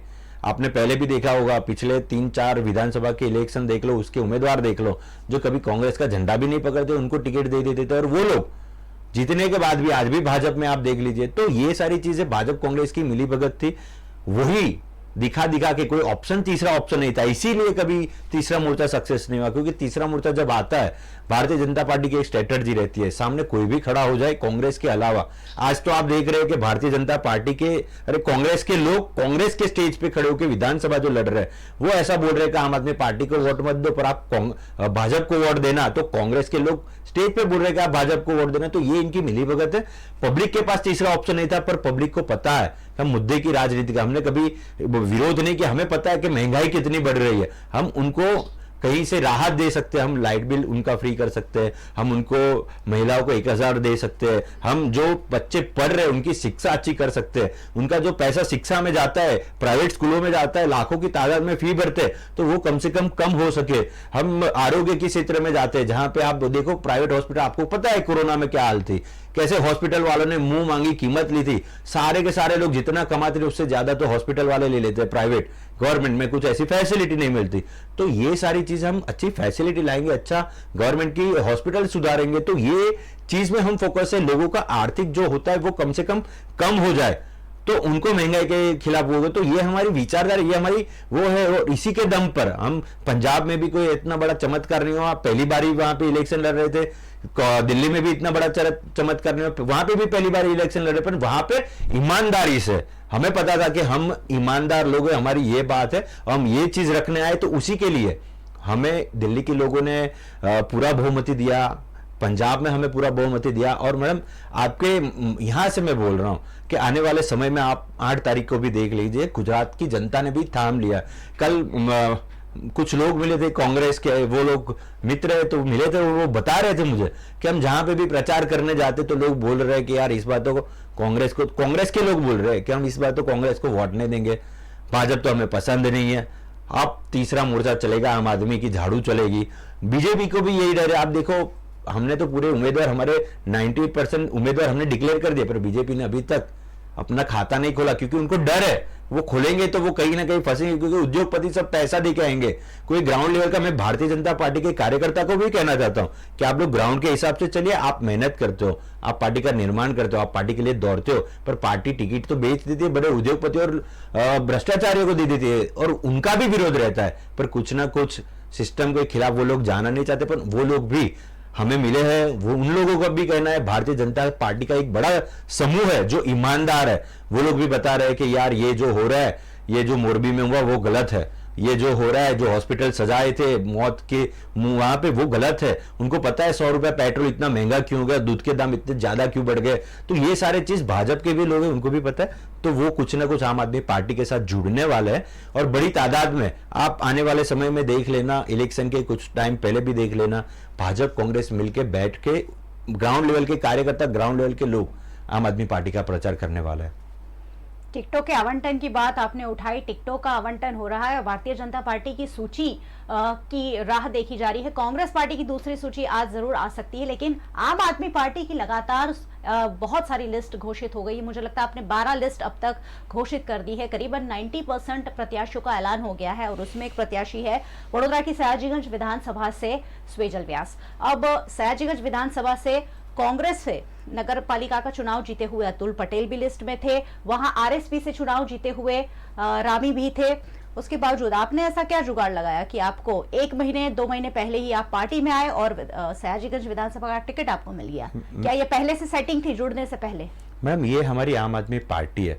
हमारी पार्टी किसी को ऐसे ही टिकट नहीं देती। सर्वे होता है, बहुत बड़ी तादाद में सर्वे होता है, बहुत बड़ी टीम लगती हुई है। यहाँ पे सभी गली मोहल्ले में, सोसाइटी में जाके सर्वे करते हैं, मार्केट में सर्वे करते हैं, ऑटो वाले के साथ सर्वे करते हैं, सभी राजकीय लोगों के पास भी जाके सर्वे करते हैं। सभी जगह पे सर्वे होता है और जिसका नाम आता है उन्हीं को पार्टी टिकट देती है। यहाँ पे कोई ऐसा नहीं है कि ये इतना बड़ा है, ये कॉन्ट्रैक्टर है या ये उद्योगपति का लड़का है, इसने 2 विधानसभा की टिकट पैसे दे दिए तो अब इसको टिकट दो, ये हमारी पार्टी में कभी नहीं होता। राज्यसभा की सीट 50 करोड़ में बेचने के आरोप आम आदमी पार्टी पर लगे हैं। मैडम, वो तो लगाएंगे ना, आरोप लगाना है उनका काम है। हम तो ईमानदारी से लड़ रहे हैं। मैं आपके सामने जीता जाता नमूना बैठा हुआ, एक सैंपल बैठा हुआ जो ईमानदारी का है। मैंने पब्लिक के लिए काम किया, पब्लिक ने जाके मेरा नाम दिया है, तो पब्लिक के आधार पे ही उन्होंने मेरा नाम लिखा। और अमरवा नहीं है, अतुल भाई भी आज हमारे साथ है, पिंटल रामी भी हमारे साथ है, पूरी टीम हमारे साथ है। हम संगठन, हमें पहले से ही पता था। मैंने तो हाथ में पानी पकड़ के कसम खाई थी कि जिसको भी पार्टी टिकट देंगे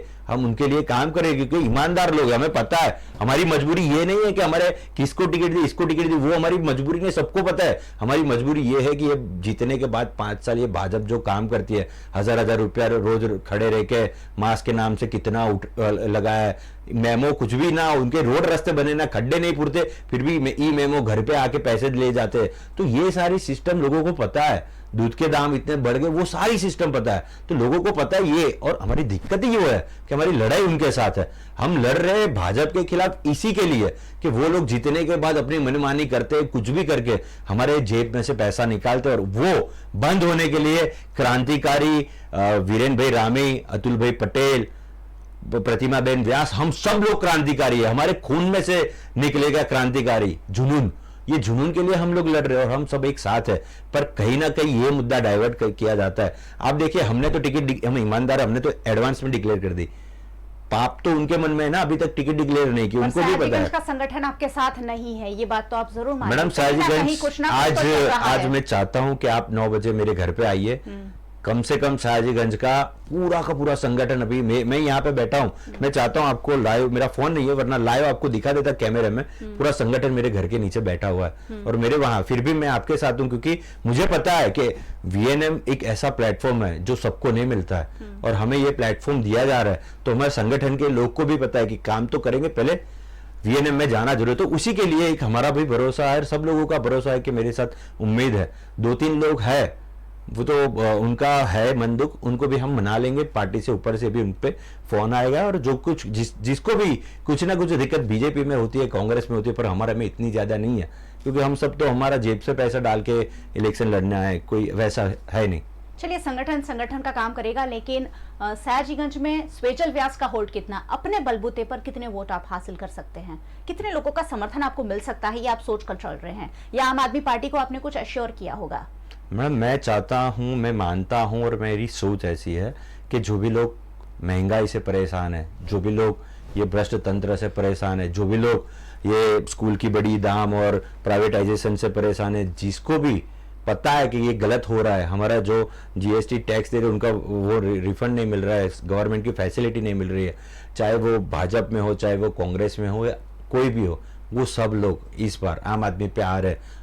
कितनी तादाद में आ रही है, कितने लोग आ रहे हैं, वो तो 8 तारीख को ही पता चलेगा। पर मुझे इतना पता है कि जब से मेरा उम्मीदवारी घोषणा की है तब से कल से लेके अभी तक मेरा फोन भी बंद नहीं हुआ है। और जितने भी लोग, मैंने आपको एक सैंपल तो बता दिया, मैंने 10 बजे चालू किया 1 रुपया लेने का और 12 बजे तक 10,000 लोगों ने 1 रुपया दे दिया। तो इससे बड़ा आपको सैंपल में क्या दूं कि 3 घंटे में 10,000 लोगों ने 1 रुपया दे के आम आदमी पार्टी पे भरोसा किया है। आप आने वाले टाइम में देखिए, लोग कहेंगे, सभी जगह पे कहेंगे कि ये चमत्कार हो गया, ये हो गया, पर वो नहीं। लोगों को पता है ईमानदारी, ईमानदार लोग और आम आदमी पार्टी एक सच्ची पार्टी अब आ रही है, भ्रष्टाचारियों से अब मुक्त होने वाले, तो लोगों का भरोसा तो बढ़ेगा। वो उसका मैं आपको इतना तो नहीं, पर मैं इतना बता देता हूँ, गुजरात में सरकार आम आदमी पार्टी की बन रही है और जितनी सीट है उससे ज्यादा सीट हम हासिल कर रहे हैं। एक बड़ी तादाद में अच्छी ईमानदार लोग आएंगी और जल्द ही आपका बिजली भी फ्री होगा, सारी फैसिलिटी भी आपको मिलेगी और कभी पेपर भी नहीं फूटेंगे, वो गारंटी मैं देता हूँ। गुजरात में आम आदमी पार्टी की सरकार बनेगी कि नहीं वो तो 8 दिसंबर 2022 को पता चल जाएगा, लेकिन आम आदमी पार्टी का हवा तो जरूर गुजरात में बन रहा है। ये माहौल, ये जो बन रहा है वो वोटों में तब्दील होता है कि नहीं, वो तो VNM टीवी के जरिए हम जरूर आप तक पहुंचाते ही रहेंगे। थोड़ी प्रादेशिक राजनीति की भी बात हो जाए। गोपाल इटालिया को आम आदमी पार्टी अब तक आगे बढ़ाती रही और नाम अपने मुख्यमंत्री के चेहरे के रूप में ईशुदान गढ़वी का सामने कर दिया। सबसे पहली खटपट तो वही सामने आ गई जब इटालिया जी की वेदना अपने शब्दों में बयान हो गई और वो बोल पड़े कि मेरी वेदना मेरी भावना। क्या ये चीजें असर नहीं करेंगी पार्टी पर? मैडम, मैं वही कह रहा हूं कि हमारी पार्टी ईमानदार पार्टी है।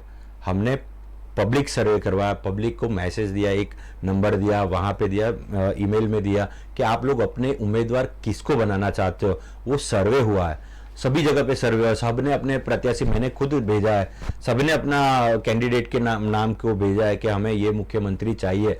तब जाके, ऐसा तो है नहीं, गोपाल भाई ने ही अनाउंस किया उनका, ईशुदान जी का नाम। तो हमारी पार्टी, और वो अध्यक्ष है पार्टी के, बड़े स्तंभ के बड़े वो है, तो हमारे पार्टी में वैसा है ही नहीं। पर ये चीज को कुछ ना कुछ तोड़ मरोड़ के बीजेपी उसका बेनिफिट लेना चाहती है, पर हमारी पार्टी में सब जानते हैं ऐसी कोई चीज ही नहीं है, सब ट्रांसपेरेंट रहता है। आप जैसे मेरी उम्मीदवारी की, वो पब्लिक के बीच में गए, पब्लिक के बीच में सर्वे हुआ, सब जगह से सर्वे होके उनके पास सर्वे रिपोर्ट रहता है। हमारे वहां सिस्टम है पूरी कि कौन कितने बजे कहां पे आता है और क्या कर रहा है, वो सारी डिटेल्स प्रदेश तक जाती है। सब संगठन इतना मजबूत है, सभी जगह पे इतनी बड़ी पकड़ है। भारतीय जनता पार्टी में जो चीज कमी है उससे कहीं ज्यादा हमारे में वो संगठन की ताकत है। हाँ, दिल्ली सरकार, पंजाब सरकार, सभी लोग के जो सोच विचार है, इतने बड़े बदलाव जहां पे कांग्रेस सालों से रही है, उसकी एक सीट नहीं है, तो ये बदलाव तो कोई पढ़ा हुआ लिखा ही करेगा ना, केजरीवाल जी ही करेगा ना। अनपढ़ लोग तो आज देखो होम मिनिस्टर बने हुए हैं, 7 फेल है, तो यही चीज है। तो पढ़े लिखे लोग जो आ रहे, तो पूरी सिस्टम और वो बदलेगी। प्रदेश में कहीं पे भी कुछ भी गड़बड़ नहीं है, सब अपने जिम्मेदारी जवाबदारी निभा रहे। और पहले ही कि गोपाल भाई तो हमारे प्रदेश के अध्यक्ष ही थे, तो मुख्यमंत्री हमारे ईशुदान भाई है, जो जिनके भी आपके मीडिया के ही है और उनके भी लोग चाहना आप जितनी ही है, तो यही लोगों की डिमांड थी, तो उन्हीं को मुख्यमंत्री बनाया गया। आम आदमी पार्टी ने मुख्यमंत्री का चेहरा घोषित कर दिया है और अरविंद केजरीवाल जी, मैं कल एक इंटरव्यू देख रही थी, उसमें बोले थे कि हमारा मुख्यमंत्री बनने जा रहा है ईशुदान गढ़वी। मुख्यमंत्री बनते हैं कि नहीं वो तो आने वाला वक्त बताएगा, लेकिन फिलहाल बात हो रही है सयाजीगंज विधानसभा के आम आदमी पार्टी के प्रत्याशी स्वेजल व्यास से। स्वेजल भाई, आम आदमी पार्टी को आपने चुना ताकि आप विधानसभा का इलेक्शन लड़ सके। इससे पहले आप RSP से लड़े, वो आप हारे, अब निर्दलीय लड़े, वो आप हारे। क्या आपको लगता है आम आदमी पार्टी की ये जो बैनर है, केजरीवाल का ये जो नाम है, उनका जो जादू है, वो आपको आपकी नैया पार लगा पाएगा? मैडम, मैं पहले ईमानदारी से इलेक्शन लड़ता था, पहले भी मैंने बोला कि मैं मेरी सोच के हिसाब से इलेक्शन लड़ता हूँ। आज भी पूरे गुजरात में आम आदमी पार्टी के कैंडिडेट है, पर 1 रुपया तो मैंने ही सबके पास से लिया है। ये मेरी पर्सनल सोच है, ये मेरे पर्सनल कर्म है। मैं अच्छा ही करता आया हूँ, मुझे दूसरों की बुराई नहीं। मुझे पता है कि हर एक इंसान में कुछ ना कुछ अच्छा होता है, कुछ ना कुछ बुरा होता है। हर एक पार्टी में कुछ ना कुछ अच्छा होता है, कुछ ना कुछ बुरा होता है। हर एक देश में, हर एक समाज में, हर चीज में कुछ अच्छा होता है, कुछ बुरा होता है। मुझे अच्छाई की जरूरत है, मैं अच्छाई को फोकस करता हूँ, मैं अच्छाई की ओर चलता हूँ। तो आम आदमी पार्टी में भी मुझे ये कुछ अच्छाई दिखी, तो और उसी के कारण मैं आने वाले समय में भी मैं भी अच्छी बात रख के अच्छे कर्मों के नाम पे मैं वोट हासिल करूंगा। क्योंकि आज आपसे बात करनी थी तो मैं थोड़ा जानकारी ले रही थी, सर्वे कर रही थी, आपके बारे में कुछ जानकारी जुटा रही थी। तो एक अभियान आपका पिछले दिनों 15 अगस्त पे जो देश के प्रधानमंत्री नरेंद्र मोदी ने हर घर तिरंगा चलाया था, और उसके बाद जो तिरंगे आपने एकत्रित किए थे, तो मैं जरूर वडोदरा की जनता की ओर से जानना चाहूंगी कि उन तिरंगों का हुआ क्या, क्योंकि मेरे ध्यान में नहीं है कि उन तिरंगों का कुछ हुआ है। आप बॉर्डर पर उसे लगाने वाले थे। मैम हम बॉर्डर पे उनको भेजा हुआ है यहाँ आर्मी के साथ, पर जब यहाँ से कॉन्वॉय जाएगा उसमें भी प्रोसेस होती है, आर्मी पे किसी को भी नहीं जाने देते। गवर्नमेंट के रूल्स के हिसाब से जहाँ पे भी कॉन्वॉय, जहाँ पे जो ग्राउंड लेवल है, जो जम्मू कश्मीर के बॉर्डर के वहाँ पे है, तो वहाँ पे एक लीगल प्रोसेस रहती है, जो प्रोसेस को फॉलो करना पड़ता है। यहाँ से आर्मी के पास से लिखवाना पड़ता है, कलेक्टर की सही लगती है, तब जाके हमें जाके वहाँ जाके, तो वो प्रोसेस में पूरा अभी तक है और वो वहां तक जाएगा। और मैं डेफिनेटली मैं चाहता हूं कि जिस दिन मैं वो तिरंगे वहां पे लगाऊंगा तब VNN चैनल मेरे साथ वहां पे रहेगी, क्योंकि ये जो गवर्नमेंट की प्रोसेस है और नेशनल वो है, तो वहां पे तो जो रूल्स रेगुलेशन वो मुझे फॉलो करने पड़ेंगे। पर हमने आज आप भी देखिए कि भाजपा के लोग ने कैसे तिरंगे लगा के रखे उनके घर के ऊपर, कलर निकल गए, वो निकल गया, कहीं पे फट गया है, कहीं पे वो है, किसी के ने तो निकाल के भी नहीं रखे, धूल मिट्टी लगी हुई है। तो ये मेरे देश का तिरंगा का अपमान होता है, वो मुझसे दिखा नहीं गया था। इसी के लिए मैंने सबको तो पैसे वापस दिए थे कि आपने तिरंगा लगाया, 3 दिन लगाया, अच्छी बात है, पर वो उसका सम्मान होना चाहिए। और बहुत सारे लोग ने तिरंगे दिए तो पैसे भी नहीं लिए। तो लोगों की एक सोच है, यही है। और वैसा नहीं है कि मैं वहां पे लगा दूंगा तो मैं बड़ा आदमी बन जाऊंगा, या वो करूँ नहीं लगाया तो मैं इलेक्शन हार जाऊंगा, तो वैसी नहीं है। बात यह है कि मेरी सोच है, मैंने अच्छा किया है, मुझे पता है कि मुझे तिरंगे का कहाँ पे सम्मान करना चाहिए और उसमें गवर्नमेंट के भी रूल्स रेगुलेशंस फॉलो करना चाहिए। क्योंकि मैं जाके सरहद पे लगा दूं कहीं से और फिर मुझे अरेस्ट कर ले, तो वो मैं लोकतंत्र में है, मैं कायदे कानून और न्याय में चलता हूं, तो जहाँ पे जो प्रोसेस है तो वो उसी के हिसाब से हम चल रहे हैं। एक वीडियो आपने पिछले दिनों शायद लाइव किया था, अभी अभी काफी वायरल भी हो रहा है, कि आप दिल्ली गए थे और वहां की शिक्षा व्यवस्था पर आपने सवाल उठाए थे। अब वो वीडियो वहां से डिलीट किया गया, क्या कहना चाहेंगे? आम आदमी पार्टी पर आपने कुछ सवाल उठाए थे और अब आप उसी आम आदमी पार्टी की विचारधारा से जुड़े हैं। मैडम आज भी वो वीडियो अंदर है और आप कहे तो मैं आपको वो भी आप चालू में भी सर्च कर लीजिए। वीडियो में कोई सवाल नहीं उठाया, स्कूल की फैसिलिटी हमने दिखाई है। मेरे साथ वहाँ के आम आदमी पार्टी के लोग, और वहीं से मैंने उनका काम, मैंने पहले बहुत सुना कि आम आदमी पार्टी ये, आम आदमी पार्टी वो, बहुत सारे लोगों ने बोला आप जुड़ जाइए, आप जुड़ जाइए, पर मैं जुड़ूं क्यों? मैं ईमानदार है कि नहीं, मुझे चेक तो करना चाहिए। आप लोग मुझे वोट देंगे तो देखेंगे तो सही ना कि सृजल ईमानदार है या सृजल लायक है या नहीं, तो उसके हिसाब से मुझे वोट देंगे ना। तो जब मैंने जाके आम आदमी पार्टी में बहुत सुना था, तो मैं दिल्ली गया था, तो मैं बैठा था, मैंने वहां से एक प्रजा जो रिलेटिव थे मेरे, उनको बताया, मेरा यार यहाँ की स्कूल के बारे में सुना है, ऐसी स्कूल ये है, तो वो मुझे खुद दिखाने ले गए। तब जाके मैंने लाइव किया और वो वहां पे मैंने जो देखा है कि स्कूल में जो फैसिलिटी थी, जिस प्रकार की गवर्नमेंट स्कूल थी, मैंने यहाँ पे इतनी इंग्लिश मीडियम बड़ी बड़ी स्कूल में भी वो फैसिलिटी नहीं देखी है। सब चीज वहां पे थी। तो ये सारी फैसिलिटी मैंने वहां खड़े होकर लाइव दिखाई है। पूरे गुजरात में पूरे जितने भी लोग, आप मेरे सोशल मीडिया अभी आपके VNM में भी पूछ लीजिए, सबने देखा है कि बहुत अच्छी स्कूल है, बहुत अच्छी फैसिलिटी है। और वो वही चीज देखने के बाद तो मेरा मन आम आदमी पार्टी में हुआ है, क्योंकि हमें चाहिए कि मैं आम आदमी पार्टी में इलेक्शन लड़ने या जीतने के लिए नहीं आया, मुझे आम आदमी पार्टी के माध्यम से बड़ौदा में एक ऐसी स्कूल, ऐसी शिक्षण व्यवस्था, मैं आपको आपके टीवी से आज वचन देता हूं कि एक स्कूल मैं जीतूंगा कि हमारी पार्टी जीतेगी। सयाजीगंज में एक ऐसी स्कूल बनाऊंगा जो विश्व में भी, दिल्ली में भी नहीं, विश्व में मैं तो बोल रहा हूं, अमेरिका, लंदन या कनाडा में भी आप जाओगे, वहां पे भी उतनी फैसिलिटी और इतनी अच्छी स्कूल नहीं होगी, वैसी अच्छी स्कूल यहां पे मैं बनाऊंगा। समता ग्राउंड के सामने ही है जगह हाउसिंग बोर्ड की, बस सिस्टम में जाके हम लोग, मैंने जगह भी देख ली है, स्ट्रक्चर भी रेडी है। उसका मैंने बीच में, आप सोशल मीडिया शायद देखते हो, तो मैंने उसमें भी रखा था कि ये डिजाइन है और ऐसी स्कूल रहेगी, और जिसमें छत पे ही 100 मीटर 200 मीटर की रेसिंग है, स्विमिंग पूल है, फैसिलिटी है, AC क्लास है, ग्राउंड एरिया है, सब कुछ है। तो वो सारी चीज मुझे करनी है, उसी के लिए तो मैं ज्वाइंट हुआ हूं। मुझे कहा पैसे उसके लिए नहीं चाहिए, मैं तो आने वाले समय में जो मेरा एजेंडा होगा उसमें मैंने अनाउंस करने वाला हूं कि जितना पगार धारासभ्य को देते उनमें से 1 रुपया भी मैं तो नहीं लेने वाला। वो पैसों को कहीं ना कहीं सयाजीगंज विस्तार में जो भी, जहां पे भी जिसको जरूरत है, मैं पूरा वो बना रहे हम लोग। तो आने वाले समय में ये कुछ सस्पेंस है, तो आने वाले समय में भी हम बताएंगे, पर हम ईमानदार लोग हैं, हम पैसों के लिए नहीं आए, हमें कुछ करना है। जिंदा भगवान ने हमें यहाँ पे जन्म दिया, बड़ौदा में दिया है, तो बड़ौदा के लिए कुछ करके जाएंगे। क्योंकि मैं, आपको पता है, मैं इवेंट वेडिंग प्लानर हूँ, सब जगह पे जाता हूँ, अच्छी अच्छी सिटी देखता हूँ, और कहीं जाके आके मेरे सिटी को देखता हूँ तो कुछ दर्द होता है। और दर्द इसलिए होता है क्योंकि उसको बदलना, जो लोग हैं वो बदलना नहीं चाहते, और मुझे बदलना है, इसके लिए मैं संघर्ष कर रहा हूँ, और मैं ये राजनीति में उतर के भी लड़ के वही करने वाला हूँ। चलिए, कितने सफल होते हैं स्वेजल व्यास, उस पर तो नजर बनी रहेगी। 8 दिसंबर को हो जाएगा दूध का दूध और पानी का पानी। अरविंद केजरीवाल का जादू गुजरात पर कितना चलेगा और आम आदमी पार्टी के नाम पर आम आदमी पार्टी के प्रत्याशी कितने जीत कर आएंगे, वो भी काफी देखने वाली बात रहेगी।